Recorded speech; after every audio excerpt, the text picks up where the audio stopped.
750 हमारे किसान जो जिन्होंने अपनी जान कुर्बान करी, उनको मैं श्रद्धांजलि देता हूं। और आपको मैं इस बात के लिए धन्यवाद करता हूं टोल कमेटी का कि आपने अपने किसान शहीदों को याद किया और यहाँ पर स्मारक बनवाने की एक बहुत अच्छी पहल करी। और ये सही कहा अभी जयंत भाई ने कि जो समाज, जो देश, जो अपने पूर्वजों को, उनके कुर्बानियों को, उनके आदर्श उसूलों को याद नहीं करते, वो आगे नहीं बढ़ते। तो जब तक हम याद नहीं करेंगे कुर्बानियां हमारे किसान भाइयों की, तब तक आगे कौन किसान की लड़ाई लड़ेगा। तो आज आपने बहुत अच्छा ये एक पहल करी है, मैं अपनी तरफ से आपका धन्यवाद करता हूं। एक किसान का बेटा होने मैं आपका धन्यवाद करता हूं, आपका भाई होने के नाते मैं धन्यवाद करता हूं। मुझे बहुत बार खटखट टोल पे आने का अवसर मिला जब आंदोलन चल रहा था, और मैं ये कह सकता हूं कि कभी भी आपके बीच में जब मैं पहुंचा तो मैं किसी राजनीतिक दल का व्यक्ति होने के नाते या सांसद होने के नहीं पहुंचा। मैं एक किसान के बेटे के रूप में हमेशा आपके बीच में मैंने आके आपका समर्थन साथ, जो हमारा सबका कर्तव्य बनता था पूरे प्रदेश में। मगर आज मैं एक बात राजनीति से ऊपर उठ के कहना चाहता हूं। आज जो आपको और हमको इस आंदोलन से सबक लेने की है, सीखने की, एक आंदोलन चला। ये सही बात है कि किसान आंदोलन देश के इतिहास में 13 महीने इतना लंबा आंदोलन, लाखों की संख्या में किसान दिल्ली के चारों तरफ बैठे हुए, 750 किसानों की जान चली गई, हर रोज एक शव वापिस आता था, हर रोज कहीं चिता जलती थी किसी की। ऐसा आंदोलन देश के इतिहास में कहीं कभी नहीं हुआ इन 75 साल में। जो ये बोलते हैं 75 साल में, 75 साल में ऐसा आंदोलन भी देश के किसान को नहीं करना पड़ा। लेकिन 75 साल में ऐसा अहंकार भी देश की किसी सरकार को नहीं हुआ। मैं बताना चाहता हूं उस आंदोलन के बीच में जब वो आंदोलन चल रहा था, मैं इसीलिए अपने काका ताऊओं के बीच में इस पंचायत में, क्योंकि आपके बीच में नहीं बोलूं और मैं कहां बोलूं। वो ऐसा समय था कि देश की सबसे बड़ी पंचायत में मैं जाता था। हरियाणा से 15 सांसद हैं, आपको पता है, 10 लोकसभा के, 5 राज्यसभा के, 14 सांसद भाजपा के। मैं एकमात्र विपक्ष के सांसद के रूप में देश की सबसे बड़ी पंचायत में जाकर जब मैं बोलता था किसान की बात मानो, तो पूरी भारतीय जनता पार्टी कहती थी नहीं मानेंगे। मैं कहता किसान की बात नहीं मानते तो किसान को किसान मानो, कि नहीं मानेंगे ये तो उपद्रवी हैं, ये तो आतंकवादी हैं। तो कैसे क्या क्या शब्द, क्या क्या अपमानित शब्दों का प्रयोग किया गया होगा, आप अंदाजा लगा सकते हैं।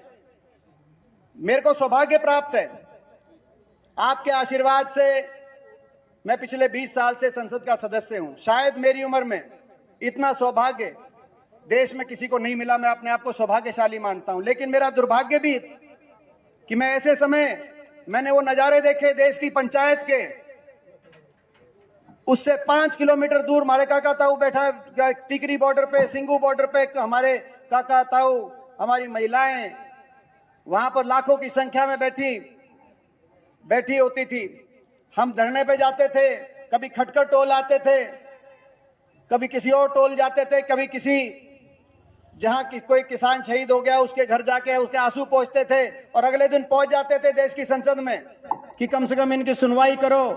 अगर आप इनकी बात नहीं मानते, इनको किसान नहीं मानते, तो इंसान तो मानो, कम से कम सहानुभूति के 2 शब्द इनके लिए आप कह दो, संवेदना प्रकट कर दो। किसी धरने पे किसी की अगर तबीयत खराब हो जाए तो प्रशासन में हड़कंप आ जाता है, लेकिन ये कौन लोग हैं जिनको आपने देश का हिस्सा नहीं मान रखा। इनके 750 शव उठ गए इन धरनों से, लेकिन सहानुभूति का कोई 2 शब्द भाजपा के किसी सांसद मंत्री ने कोई शब्द नहीं कहा ये देशद्रोही हैं। और तभी उनकी आंख में आंख डाल के मैंने वहां संसद में कहा था प्रधानमंत्री जी की, गृह मंत्री जी की, कि जिनको आप देशद्रोही बता रहे हो ये वही लोग हैं जिनका एक बेटा ट्रैक्टर का एक हाथ में स्टीयरिंग पकड़ के देश को खाद्य सुरक्षा देता है, तो दूसरा बेटा स्टेन बंद पकड़कर चीन और पाकिस्तान की बॉर्डर पे देश को सुरक्षा देने का काम करता है। देशभक्त कौम है, आप इनका यूं तिरस्कार मत करो। ऐसा अहंकार, ऐसा समय देखा मैंने वहां। मैंने कहा 20 साल से मैं मेंबर हूं पार्लियामेंट का, लेकिन वो ऐसा 1 साल था जिन लोगों के साथ पार्लियामेंट में हम अंदर बहस करते हैं, बाहर कैंटीन में आके, सेंट्रल हॉल में आके चाय पीते हैं, कॉफी पीते हैं, किसी के साथ चाय और कॉफी पीने का जी नहीं करता था, क्योंकि सब जिस नजर से देखते थे, कोई कसूर नहीं था मेरा, लेकिन इस बात का कसूर था कि हम किसान की बात उठाते थे, हम किसान के बेटे थे, इस बात का कसूर था।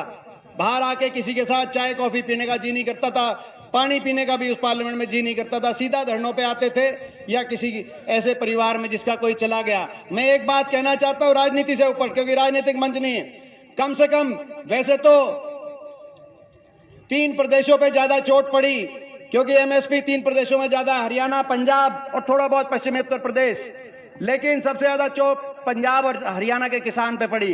कम से कम जब पंजाब पे चोट पड़ी, पंजाब के सारे सांसद, चाहे कोई आम आदमी का हो, चाहे अकाली पार्टी का हो, चाहे कांग्रेस पार्टी का हो, सारे सांसद किसान के साथ खड़े हो गए। लेकिन जब हरियाणा के किसान पे वही चोट पड़ी तो हरियाणा के 14 सांसद, सारे सांसद किसान के खिलाफ संसद में खड़े हो गए और मैं अकेला वहां पड़ गया। मैं आपको इसीलिए कह रहा हूं, राजनीति से ऊपर उठ के कम से कम आने वाले समय में आपको समझ से काम लेना है और समझदारी से, जो चौधरी चरण सिंह कह के गए कि एक आंख खेत की डोली पे और दूसरी आंख दिल्ली की राजनीति पे आपकी होनी चाहिए, समझदारी से कम ऐसे फैसला लेना कि कल को हरियाणा प्रदेश के मजदूर पे, किसान पे अगर कोई चोट मारता है तो उसकी गवाही देने के लिए संसद में और विधानसभाओं में गवाही देने के लिए कम से कम खड़े हो जाएं, उनका मजाक बनाने के लिए कम से कम खड़े ना हो। ये मैं आज आपके बीच में, क्योंकि मैं आपके बीच में नहीं कहूंगा तो और कहां कहूंगा। राजनीति की बात मैं आज नहीं करना चाहता, मैं तो यही कहना चाहता हूं कि आज आपकी भावना काम। धन्यवाद।